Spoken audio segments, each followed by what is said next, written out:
ये wandering singers के बारे में जो सरोजनी नायडू का लिखा हुआ है। सरोजनी नायडू जो एक इंडियन पॉलिटिकल एक्टिविस्ट थी और पोएट भी थी। इनका इम्पोर्टेंट फिगर जो है वो इंडियन स्ट्रगल में दिखता है। ये भारतीय स्वतंत्रता संग्राम में काफ़ी ज़्यादा एक्टिव थी। ये किसके खिलाफ लड़ रही थी? तो उस समय हमारा पूरा भारत अंग्रेज़ों से अपनी आज़ादी के लिए लड़ रहा था, तो इसमें ये भी एक्टिविस्ट थे। नायडूज़ का जो वर्क है एज ए पोएट, ये काफ़ी ज़्यादा प्रसिद्धि हासिल किया, इसलिए इनको नाइटिंगेल ऑफ इंडिया कहा जाता है। अब वॉन्डरिंग सिंगर्स, ये जो पोएम है, इस पोएम में बैंड ऑफ पीपल्स के बारे में बताया गया है जो यूजुअली सिंगिंग का काम करते हैं, जो एक प्लेस से दूसरे प्लेस जाते हैं, गाना गाते हैं और अपने गानों में बहुत सारे अफेक्शंस का मैसेज प्रदान करते हैं।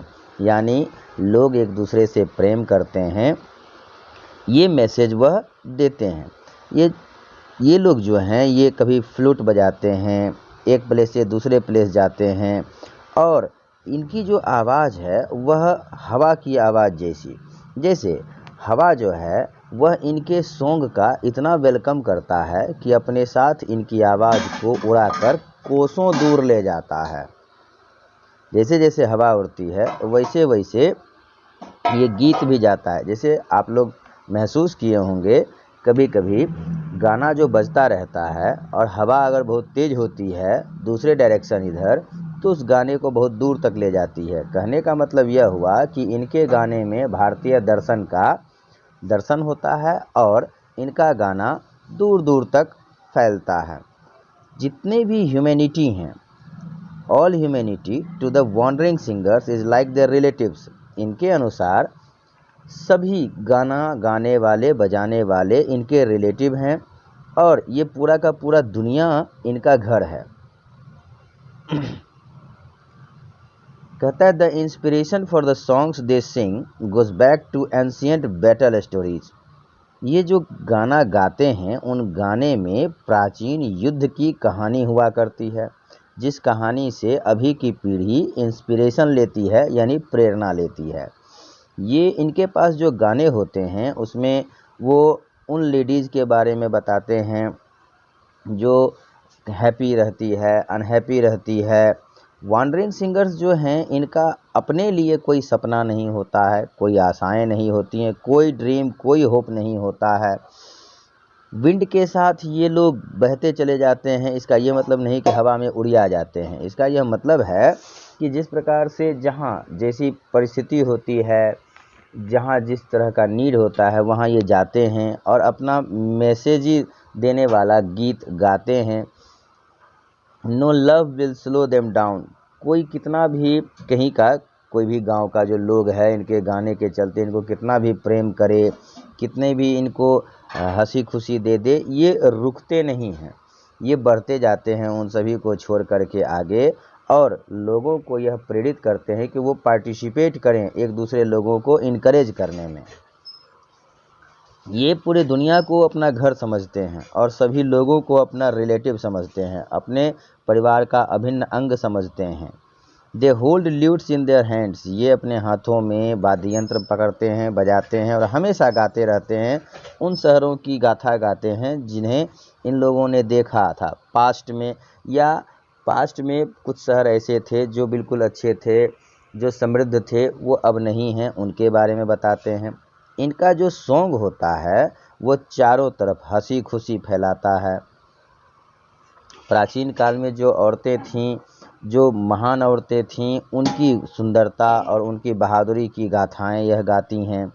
ये किसी ऐसे राजाओं के बारे में बताती है अपने गाने में जो युद्ध क्षेत्र में काफ़ी ज़्यादा प्रबल थे, काफ़ी ज़्यादा अच्छे थे। अब देखिए, वॉन्डरिंग सिंगर जो है ये एक लिरिक सॉन्ग है। अगर इसे सही रूप से गाया जाए तो यह एक गीत है। वॉन्डरिंग सिंगर्स खास करके इंडिया में ही ज़्यादा फेमस हैं और मेन थीम जो इस पोएम का है वो है philosophical attitude towards death, life, birth, love, sorrow और पैशन। यानी कि इस पोएम का जो मुख्य थीम है वो है उन लोगों का सोच जो हमारे समाज में रहते हैं, उनका डेथ के प्रति क्या सोच है, जीवन के प्रति, जन्म के प्रति, प्रेम के प्रति, दुख के प्रति, धैर्य के प्रति क्या सोच है, ये सब बताता है। वांडरिंग सिंगर जो हैं वो पास्ट और प्रेजेंट के बारे में गाते हैं और ये उस पास्ट और प्रेजेंट की ग्लोरी और ग्रेटनेस को भी बताते हैं अपने गाने में। अब वांडरिंग सिंगर्स जो हैं ये कम्युनिटी लाइफ के बारे में भी गाते हैं।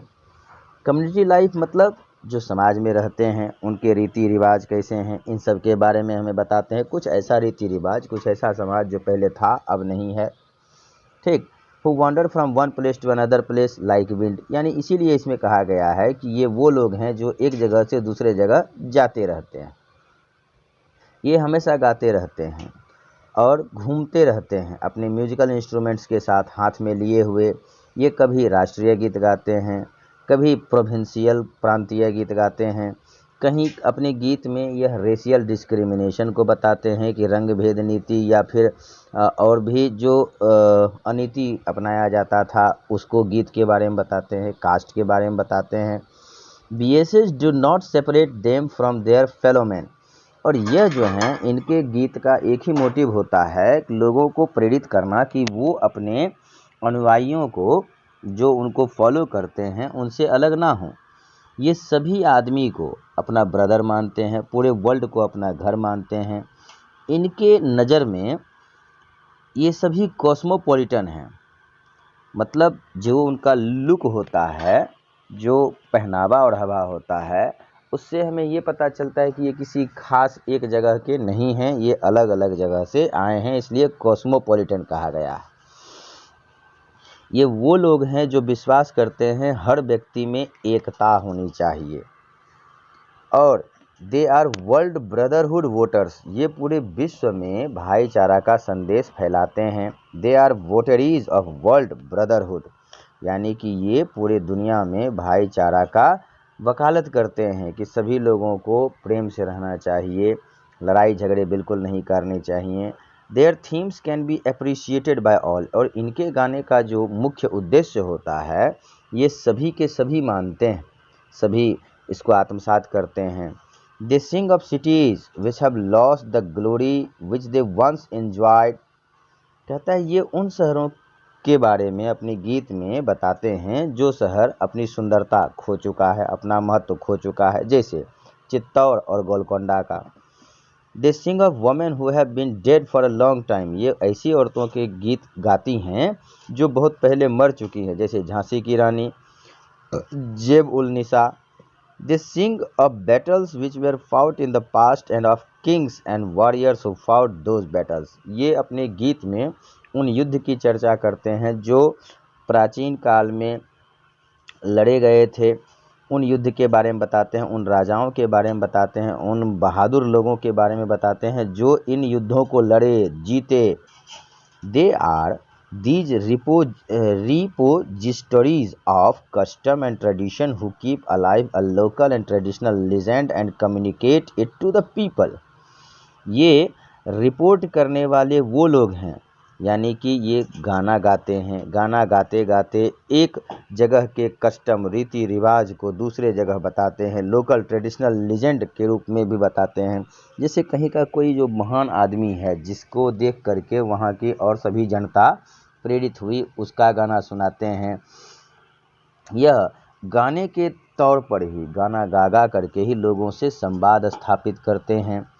दे दस perform a very useful social function, तो ये गीत गा गा करके ही समाज का एक बहुत ही महत्वपूर्ण कार्य करते हैं। क्या करते हैं? For it is they who make the common man conscious of their cultural heritage, ये लोगों को गीत गा गा करके उनका सांस्कृतिक धरोहर याद दिलाते हैं, उसके प्रति जागरूक करते हैं और बताते हैं कि जिस देश का इतिहास इतना ज़्यादा अच्छा हो उस देश का भविष्य भी अच्छा होना चाहिए। इसलिए वर्तमान में हम लोगों को अपने देश के अच्छे भविष्य के लिए कर्म करने चाहिए, हमें अपने पिछले इतिहास से बहुत कुछ सीखना चाहिए। अपने गीत में ये कल्चरल और historical continuity of the legacy of the past के बारे में बताते हैं, यानी कि प्राचीन समय में जो जो नियम था, ऐसा नियम जो इतिहास बन गया, जिसके कारण हमारा इतिहास इतना समृद्ध था, उस नियम को, उस संस्कृति को अभी भी फॉलो करने की ज़रूरत है। इसका थीम बड़ा सिंपल रहता है। कभी कभी ये खुश रहते हैं, खुशी की गीत गाते हैं, कभी जब दुखद घटना का वर्णन करते रहते हैं तो यह एक्टिंग भी करते हैं और दुखी भी हो जाते हैं। वांडरिंग सिंगर्स का अपने फ्यूचर के प्रति कोई ड्रीम नहीं होता है, ना ही इनकी कोई आशाएं होती हैं। ठीक जैसे शैली का था स्काईलार्क, जो स्काईलार्क एक पक्षी है जो ये समझता है कि हम इतना ऊंचा उड़ सकते हैं जितना कोई नहीं, उड़ते उड़ते उड़ते उड़ते वह मर जाता है। ठीक, तो ये वॉन्डरिंग सिंगर्स हैं, ये बिना किसी होप के एक जगह से दूसरे जगह जाते रहते हैं, बिना किसी ड्रीम के गाना सुनाते रहते हैं, लोगों का भला करते हैं, लेकिन इनका अपना खुद का भला नहीं होता है। The urge to wander is strong in them and they are more along in obedience to the call of the wind. अब इनकी जो एक जगह से दूसरे जगह जाने की जो इच्छा होती है वो इतनी स्ट्रांग होती है कि ये हवा के बुलाने पर आज्ञाकारी बच्चे की तरह आगे बढ़ते चले जाते हैं। मतलब जहाँ जिस प्रकार का, मैंने पहले भी बताया, जहाँ जिस प्रकार का डिमांड होता है वहाँ पर जाकर के लोगों को उस तरह का गीत यह सुनाते हैं। They have no objects of love relation, इनका कोई दोस्त नहीं होता, इनसे कोई प्रेम नहीं करता, ना ही इनके कोई रिलेटिव होते हैं, ना ही इनमें हस्बैंड वाइफ होते हैं। Hence they do not stop, इसलिए ये रुकते नहीं हैं। But wander along singing continuously like so many singing birds, इसीलिए ये गीत गाते हुए पक्षी की तरह हमेशा गीत गाते ही रहते हैं, भटकते रहते हैं। ये सिर्फ और सिर्फ विंड के पाथ को फॉलो करते हैं। The society of the wandering singers is an absolutely free society, ये जो घुमंतु बंजारे गीत गाने वाले लोगों का जो समाज है ये बिल्कुल फ्री सोसाइटी है। इतना फ्री जितना हम लोग समझते हैं कि किसी पर अगर इम्पोज कर दें लिमिटेशंस, नियम वगैरह, तो वो अपने आप को फ्री नहीं समझता है, उससे ज़्यादा फ्री। ठीक है, अब देखिए मॉडर्न समाज में नायडू जो हैं वो बताते हैं, क्या अफर्म करते हैं, यह वकालत करते हैं इंडियन आइडेंटिटी का, कि भाई भारत को जानो। किस तरह से? इन वॉन्डरिंग सिंगर्स से। यह भारत के बारे में बताते हैं, भटक भटक कर, घूम घूम कर लोगों को भारत के बारे में बताते हैं। वॉन्डरिंग सिंगर्स जो है ये भारत की एक ऐसी संस्कृति है जो कभी ख़त्म नहीं होनी चाहिए। कहता है Naidu is not ready to lose this Indian tradition under the threat of modernity.